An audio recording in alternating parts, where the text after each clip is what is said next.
He walked into a room filled with 2,000 killers, rapists, thieves, men society had forgotten.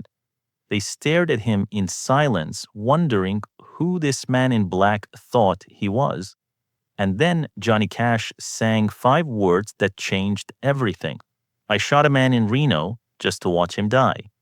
The prisoners erupted, not with anger, with recognition, because Johnny had not come to preach. He had come to confess.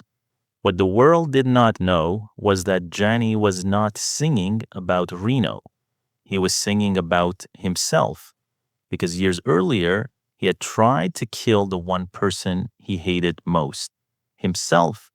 This is not the story of a music legend. This is the story of a man running from a ghost that wore his brother's face, a ghost that whispered in the darkness and refused to let him rest. The only way Johnny could silence it was through music, pills, and eventually a love so powerful it pulled him back from oblivion. But before salvation came damnation, and Johnny Cash's damnation began long before he picked up a guitar. Johnny was born in 1932 in Arkansas during the Great Depression, when survival mattered more than dreams. His family worked the land, breaking their backs for crops that barely fed them.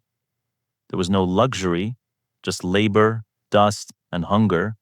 But even in hardship, there was one light, his older brother, Jack. Jack was everything Johnny was not. Strong, confident, good. Their father loved Jack openly. And Johnny? He was the other one, the quiet one, the one who sang when he should have been working. When Johnny was 12, everything shattered. Jack took a job at a mill to help the family. Dangerous work. One Saturday morning, Johnny asked Jack to go fishing, but Jack refused. I have to work, he said. Dad needs the money. Johnny begged. Just 1 hour. But Jack walked out the door. 3 hours later, the screaming started. Jack had been pulled into a saw, his body torn apart. For 3 agonizing days, Jack lay dying. Johnny sat beside him, helpless. On the 3rd night, Jack opened his eyes one last time. Johnny, he whispered, can you see the angels? Johnny saw nothing, but Jack smiled as if seeing something beautiful beyond the pain. And then he was gone. Johnny never forgave himself. If he had not asked Jack to go fishing, maybe Jack would have stayed home. That guilt carved itself into his soul and became the foundation of everything he would become. His father blamed him too, not with words, but with his silence. After Jack died, their father could barely look at Johnny. The wrong son had lived, and Johnny felt it every day.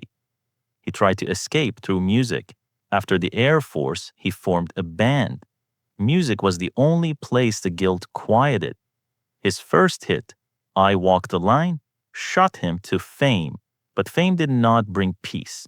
It brought expectations, tours, performances, endless travel, and with travel came something darker, pills. At first, to stay awake, then to calm down, then it became something he needed just to feel normal. The pills numbed the guilt. They silenced Jack's ghost, but they also made Johnny disappear. He became a shadow, performing while dying inside. Nobody could stop it, because Johnny was not addicted to pills. He was addicted to forgetting.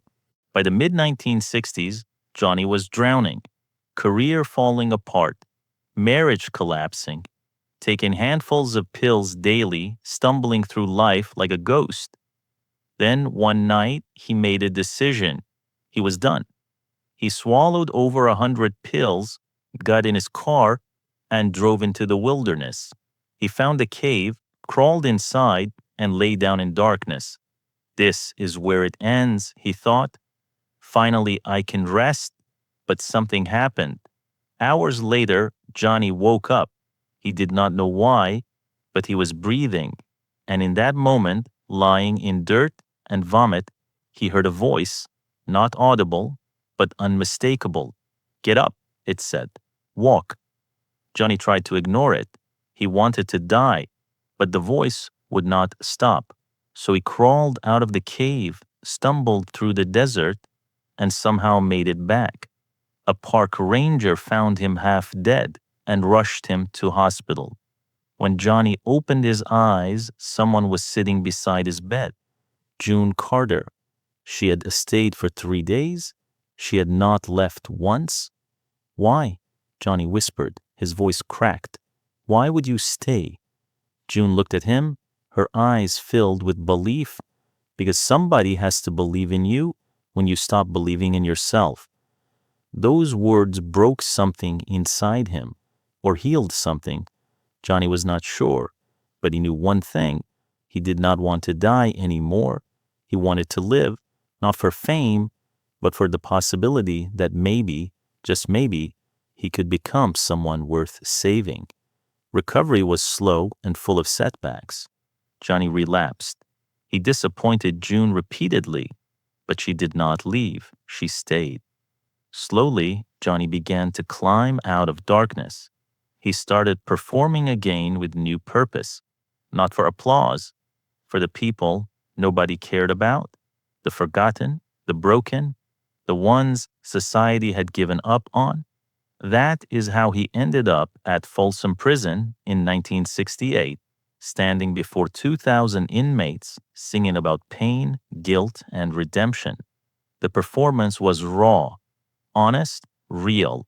When it ended, the prisoners stood. Some cried because someone had finally spoken their language. Someone understood. But Johnny's story was far from over, because just when he thought he had found solid ground, life reminded him that peace is never permanent, and the hardest test was still waiting. That part begins with a question Johnny asked on stage in front of 7,000 people, a question that would change everything. The crowd was roaring. February 1968, Johnny Cash was performing in London, Ontario. Then he did something unexpected. He stopped singing mid-song. The band fell silent. Confusion rippled through the audience. Johnny turned to June Carter, standing beside him. "June," he said, his voice cracking, "I've been wanting to ask you something." The crowd went quiet. June's eyes widened. She knew what was coming. "Will you marry me?" Johnny asked. The question hung in the air, raw and vulnerable. June said nothing at first, just stared, tears welling. Then, finally, she nodded. "Yes," she whispered. The crowd erupted, and Johnny Cash, the man who had tried to die in a cave just years earlier, smiled. The real smile of a man who had finally found something worth living for. But marriage did not erase the past. Johnny still struggled, still relapsed. There were nights June found him barely conscious, pills scattered like broken promises. Mornings when she wondered if this time he would not wake up. But she never left. She stayed. Slowly, painfully, Johnny began to change. Not because he was strong, because June refused to let him disappear. She became his anchor, his reason, the voice reminding him he was worth saving. As years passed, Johnny's music evolved, no longer about fame, about truth. He sang about prisoners because he saw himself in them. He sang about pain to drag it into light, where it could not hide. People felt it. His concerts were not performances. They were confessions. Audiences did not just listen. They wept. They left changed, because Johnny had learned something most never do. That vulnerability is not weakness. It is the only real strength. In 1969, Johnny launched the Johnny Cash Show, giving voice to those who had been silenced. He did not care about ratings or controversy. He cared about honesty. That honesty made him a target. Critics attacked, politicians condemned. But Johnny did not bend. He had to spend too many years hiding. He was done with that. If the world wanted the real Johnny Cash, they would get him, scars and all. But life tests even the strongest. In the late 1990s, Johnny's health failed. Decades of drug abuse had ravaged his body. His voice grew fragile. He could barely walk. Performances became painful, but he refused to stop because music was not just his career. It was his lifeline, the thing connecting him to Jack, to June, to every broken person who had felt alone. As long as he could sing, he still mattered. Then in May 2003, the unthinkable happened. June Carter died. Johnny was holding her hand when she passed, just as she had held his so many times. For 55 years, she had been his partner, his protector, his reason to keep going. Now she was gone. Friends feared Johnny would not survive. They had seen him fall before. They knew how deep his darkness went. But this time was different. Johnny did not turn to pills. He did not disappear into the cave. He did the only thing he knew. He sang. 4 months after June's death, Johnny recorded his final album. His voice was weak, barely more than a whisper, but the emotion was undeniable. He covered hurt, originally by 9-inch nails, and transformed it into something devastating. The lyrics spoke of regret, of time slipping away, of an empire of dirt crumbling to nothing. When the music video released, it showed Johnny as he truly was: old, frail, haunted, but still standing, still singing. The world wept. They understood. Johnny Cash was saying goodbye. On September 12th, 2003, just 4 months after June's death, Johnny Cash died. He was 71. News spread quickly. Tributes poured in from around the world. Presidents, musicians, fans, and inmates mourned the man in black. But they were not just mourning a singer, they were mourning a mirror. Because Johnny Cash had shown them something rare: that brokenness does not disqualify you from greatness, that failure is not final, that even the darkest life can carry light. In the years since, Johnny's legacy has only grown. His music continues reaching new generations, not because it is polished, but because it is true. Young people struggling with addiction hear his voice and feel understood. Prisoners listen to Folsom Prison Blues and believe maybe they are not beyond redemption. People carrying guilt hear his story and realize they are not alone. Because Johnny did not hide his pain, he sang it, and in doing so, gave others permission to do the same.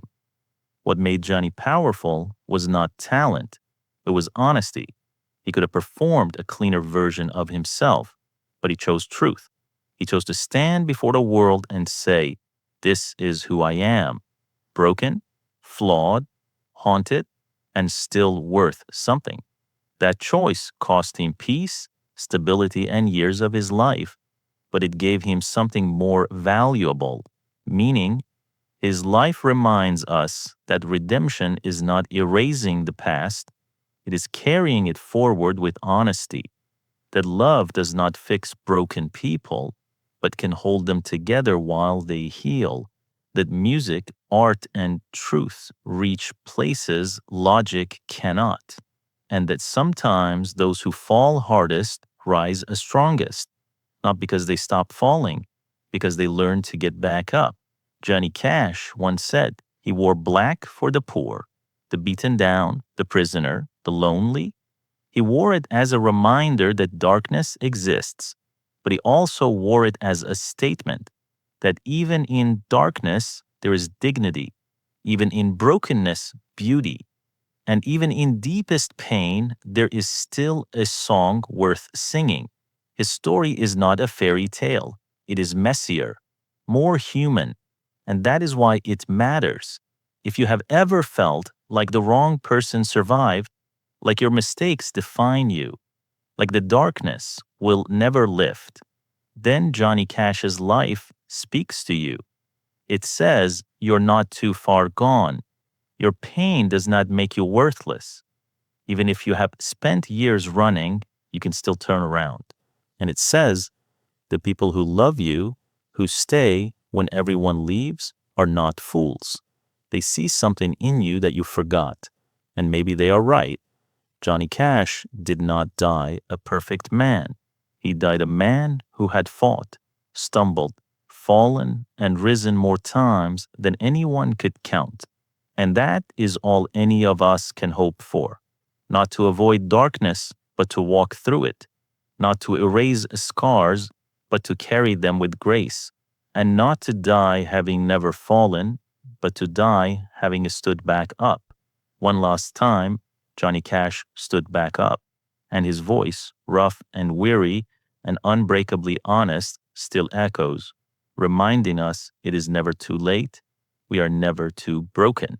And sometimes the most powerful thing we can do is simply refuse to stay down.